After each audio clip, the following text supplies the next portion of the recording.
제가 볼 때 수태고지의 정석이라고 생각되는 작품은 바로 프라 안젤리코의 작품입니다. 프라라는 뜻은 이태리어로 수사를 의미하는데요. 맞나요, 신부님? 네, 프라는 수사님들. 네. 우리 영어로 얘기하면 브라더하고 똑같은 그런 네. 뜻이고요. 그래서 수사 안젤리코 이렇게 우리말로 번역하자면. 근데 보통 이제 프라 안젤리코로 많이 알려져 있죠. 네, 맞습니다. 안젤리코는 이 그림 솜씨가 굉장히 뛰어난 도미니코회에 수사하셨습니다. 예수님의 생애를 주제로 많은 제대화를 남겼는데 이 제대화의 대표작 중 하나가 바로 지금 보시는 수태고지입니다. 이 그림은 프라 안젤리코의 수태고지와의 대표적인 특성이 잘 드러나 있는 그런 그림이기도 한데요. 이 전까지의 수태고지화가 주로 실내를 배경으로 했다면 안젤리코의 많은 수태고지화는 독특하게도 반실내, 반야외인 장소를 배경으로 하거든요. 지금 보시는 것처럼 이렇게 벽을 없애고 바깥과 이어지도록 한 구조는 이탈리아의 독특한 건축 양식인 로지아라고 합니다. 이 로지아를 활용함으로써 평면의 그림에서 공간감과 깊이를 만들어내고 있습니다. 또 하나는 로지아의 주인, 이 공간의 주인으로서의 성모님을 인식하게 하는데요. 성모님이 지금 로지아에 앉아서 기품 있는 자세로 불쑥 찾아온 손님과 같은 천사를 맞이하고 있습니다. 무릎을 꿇고 있는 천사의 자세는 성모님에 대한 존경을 나타내는 것이기도 하고요.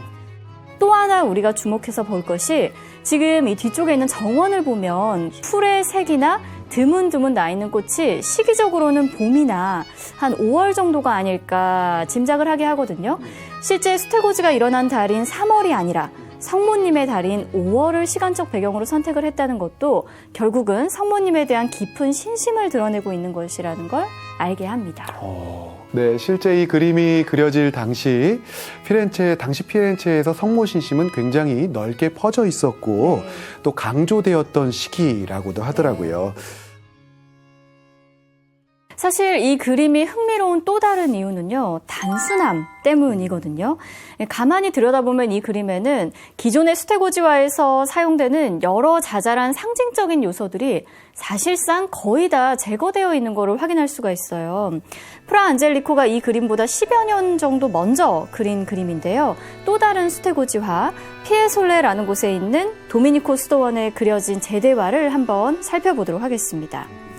가브리엘 천사가 성모님에게 잉태 소식을 전한다는 수태고지화의 큰 틀은 앞서 본 마르코 수도원의 그림과 동일한데요. 그런데 이 그림은 마르코 수도원의 작품보다 더 디테일이 살아있는 그런 작품입니다. 굉장히 여러 장면이 그려져 있는 맞습니다. 그런 느낌이네요. 네. 일단 성모님의 무릎에 있는 기도선은 성모님의 신심과 지혜를 상징하고요. 또 화면을 대각선으로 가로지르면서 지금 성모님에게로 빛 한 줄기가 향하고 있죠. 이거는 잉태의 순간을 상징합니다. 이때 빛의 맨 위에는 하느님의 손이 그려져 있고요. 빗줄기 안에는 성령을 상징하는 비둘기가 또 그려져 있습니다. 로지아의 아치와 아치 사이에는 하느님의 얼굴이 조각이 돼서 이 모든 계획을 주관하고 계시는 분이 결국은 하느님이시다. 이 모든 순간을 내려다보고 계신다라는 것을 나타내고 있습니다. 또 하나 주목을 해야 될 게 지금 정원 풍경인데요.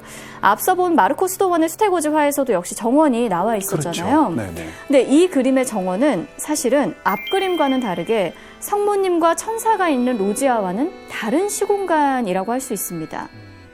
낙원에서 추방되는 아담과 이브를 그리고 있는 거거든요.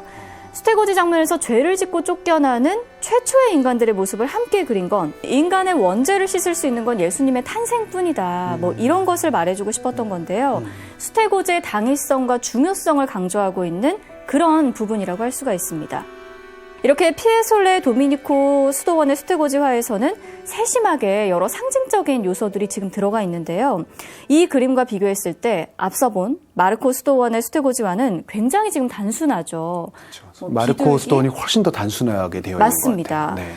오직 가브리엘 천사와 성모님이 조우하고 있는 바로 그 순간에만 집중을 하고 있어요. 사실 뭐 하느님의 존재 역시도 이 둘을 통해서 암시될 뿐이지 직접적으로 드러나지는 않습니다. 이렇게 많은 부분을 생략하고 단순화시킴으로써 얻고자 하는 효과는 무엇이었을까요, 신부님? 아무래도 그러면 더 성모님께 집중을 하게 되겠죠. 맞습니다. 오늘 이렇게 정답을 많이 맞추죠. 평소와 다르게 신부님? 저도 뭐 좀 가끔 준비를 좀 하고 네, 이렇게 맞습니다, 다른 신부님. 모습을 보일 때도 있는 것 같아요. 네. 저 그림을 볼 때는 확실히 중심을 이렇게 초점을 맞추게 되는 것 같아요. 성모님께로. 네. 단순화된 그림을 통해서 성모님께서 느끼셨을 그런 마음의 상태들. 네. 어찌 보면 두려움, 맞습니다. 놀람, 아니면 마음의 혼란스러움 네. 이런 것들을 더 우리가 집중하게 인도하고 있는 게 아닐까 이런 생각이 좀 드는데요. 네, 포인트를 굉장히 정확하게 짚어주셨는데요. 감사합니다. 어쩌려고 오늘. 네, 실제로 네. 이 피에솔레에 있는 그림은요, 로지아 기둥을 통해서 그림이 정확히 3분할 되는 그런 지금 구도이고 그런 느낌을 주거든요. 하나는 아담과 이브가 있는 정원, 또 하나는 가운데는 천사의 공간, 또 다른 하나는 성모님의 공간. 이렇게 3분할이 되고 있는데, 그런데 그 마르코 수도원에 있는 그림은 이런 식으로 공간이 분할이 돼서 어떤 일부분을 성모님이 맡고 있는 그런 느낌이 아니고, 사실상 성모님이 전체 공간의 주인으로 있는 것 같은 그런 느낌을 줍니다. 성모님이 주인으로 있는 집, 로지아의 공간이 화면 거의 전부를 차지하고 있고요. 천사가 손님으로 찾아온 듯한 그런 느낌을 주는 그림이라고 할 수 있습니다. 그러니까 결국은 스테고지, 성모 영보 이야기의 주인공이 성모님이기도 하다는 것을, 성모님의 존재감을 더 부각시키는 쪽으로 가고 있는 거죠. 확실히 저 그림을 보면 볼수록 성모님에게 집중이 되는 것 그렇죠. 같아요. 네.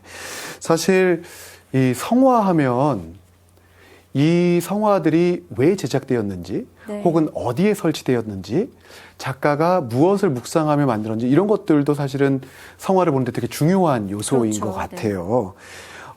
피에솔레 그림 같은 경우는, 성화 같은 경우는 사실 제대 위를 장식하고 있는 그림이었잖아요. 그럼 그 대상자가 많은 신자들이었고, 네. 제단에서 미사를 참석하기도 하고 또 묵상을 하기도 하면서 네. 이 수태고지의 장면을 네. 보는 것뿐만이 아니라 네. 지금 이야기한 그런 주변의 여러 요소들이 하나의 교리서이기도 하고 네. 신학으로 인도하는 교보제이기도 하고 네. 그런 역할을 같이 했겠지요. 네. 반면에 이 마르코 수도원의 그림은 수사님들이 방을 올라가는 그 입구에 이렇게 딱 설치가 정말 되어 그 있거든요. 일상의 공간에 있었던 네. 거죠. 그 공간 안에 네. 수도원의 마당 그리고 수사님들이 살고 있는 직접 생활하는 방 그런 것이 바로 그림의 배경이 되는 거죠. 네. 그러면 어떤 느낌이 들었을까요? 수사님들께는 이 그림이. 오고 가면서 이 그림을 봤다면 뭔가 조금 더 생동감 있는 진짜 같은 뭐 그런 느낌이 들지 않았을까요? 네, 비슷한데요. 네. 그러니까 마치 지금 내가 살고 있는 이 공간에서 이 복음의 말씀이, 이 복음의 장면이 들리는 것처럼 네. 생생하고 생동감 있게 다가올 수가 있었던 거죠.